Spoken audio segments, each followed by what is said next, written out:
C'est avec un certain retard que nous commençons le forum de cette année.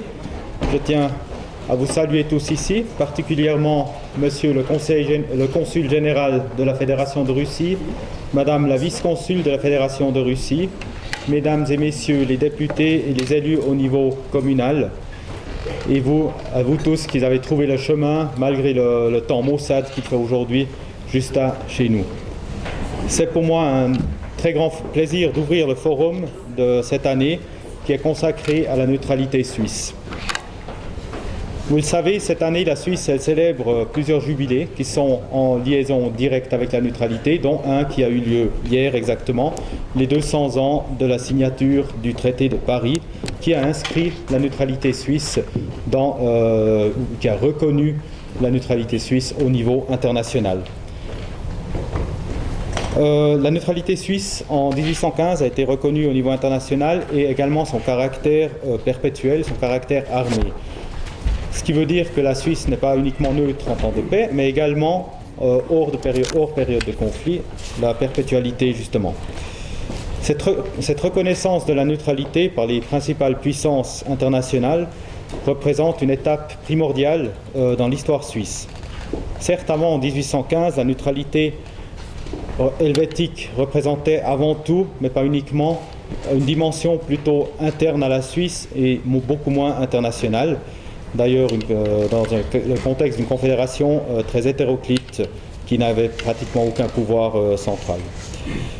Avec 1815, avec le traité de Paris, la neutralité suisse devient réellement un instrument de la politique étrangère de la Suisse, la maxime principale de la politique étrangère de la Suisse, notamment après 1848 avec la naissance de l'État fédéral. La Suisse doit beaucoup à la neutralité. Depuis 200 ans, la Suisse est en paix si l'on considère qu'elle est épargnée de tout conflit international. Qui dit mieux en Europe? Mais aujourd'hui, les menaces sont diffuses, elles sont plus nombreuses, elles sont plus imprévisibles, mais certains éléments restent constants à travers l'histoire. Les relations internationales sont et restent régies par les États qui agissent selon leurs intérêts propres. Les États les plus puissants, ils usent toujours les moyens plus forts pour imposer leurs intérêts, des moyens diplomatiques, mais aussi des moyens militaires. La neutralité suisse reste en quelque sorte une forme d'assurance-vie pour un petit État, un État qui n'a pas de moyens importants à projeter au niveau international. Et plus encore, la neutralité suisse offre à la Suisse une place particulière dans le monde, une place qui fait de la Suisse un cas assez particulier. Car la neutralité est un formidable outil pour notre pays. Le fait de ne pas prendre part aux conflits internationaux permet à la Suisse d'offrir des services à la communauté internationale. Les bons offices, comme on les appelle, ont une longue tradition en Suisse. Le fait d'assurer des relations diplomatiques entre les pays belligérants, comme c'est par exemple le cas lorsqu'on prend la représentation d'États belligérants entre eux, la représentation des États-Unis en Iran ou bien jusqu'à il y a peu à Cuba. Le fait d'offrir des facilités pour des négociations, pour des pourparlers de paix, dans un territoire neutre où tout le monde peut se rencontrer, ou encore, bien sûr, à 2 pas de chez nous, nous avons le siège du CICR, le rôle humanitaire que peut jouer la Suisse au niveau international.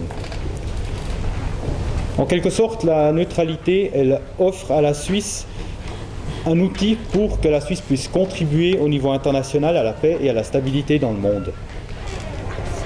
Qu'en est-il aujourd'hui ? La neutralité a-t-elle encore sa place dans le monde globalisé qu'on le connaît? La neutralité a-t-elle encore sa place dans un monde où toute l'élite politico-médiatique jure que par le droit international? La neutralité est-elle devenue obsolète depuis l'apparition des nouvelles formes de conflits, incluant des acteurs non étatiques, on pense au terrorisme notamment actuellement? Je pense qu'il est important de se mémorer certaines des nouvelles menaces.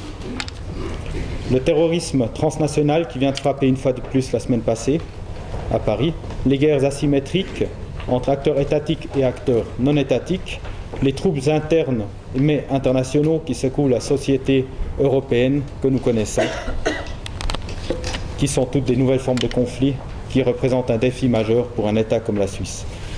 Je dois le préciser d'entrée, la neutralité suisse ne va pas empêcher l'émergence de conflits, mais l'absence de neutralité suisse serait probablement fatale à la sécurité de notre pays et à la sécurité des citoyens suisses.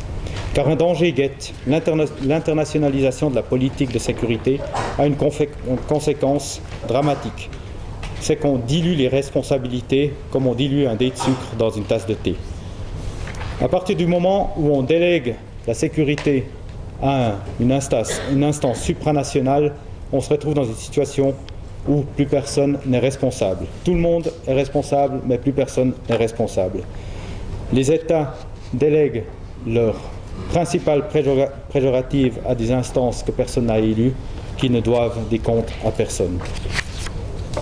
Aujourd'hui, 200 ans après la reconnaissance de la neutralité au niveau européen, la Suisse doit plus que jamais affirmer sa neutralité et ne pas la sacrifier au nom d'une telle politique de sécurité internationale dominée par les intérêts des grandes puissances. La neutralité, qui va de pair avec une armée de milices équipée et efficace, représente un bouclier efficace face aux menaces actuelles. Nous débattrons cet après-midi avec 4 personnalités sur le rôle de la neutralité suisse au XXIe siècle. Les débats seront ouverts par M. Arnaud de Tézac, qui est rédacteur en chef du magazine Marquette, qui est chargé de cours à l'Université de Genève en droit comparé, qui est ancien membre du CHPM, très actif dans ce domaine également, et qui est un spécialiste des questions de droit international, et également, surtout important, l'initiateur du consensus juridique pour une réforme du droit des sanctions en Suisse.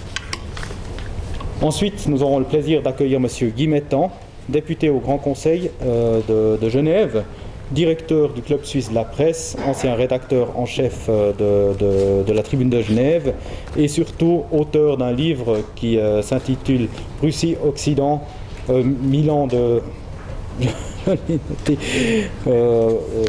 1000 ans de russophobie. C'est un livre très recherché que je recommande à tout le monde. Je suis certain que M. Mettan pourra plus dans le détail parler de cela. Ensuite, M. Oskar Freisinger, qui passera pour des raisons d'agenda avant M. Windisch, qui va nous parler de la place de la Suisse dans le monde, du rôle qu'a la Suisse dans le monde et de la neutralité suisse. Et pour finir, M. Uli Windisch, sociologue, qui est rédacteur responsable du site internet lesobservateurs.ch, qui nous parlera du rôle de la neutralité de la Suisse.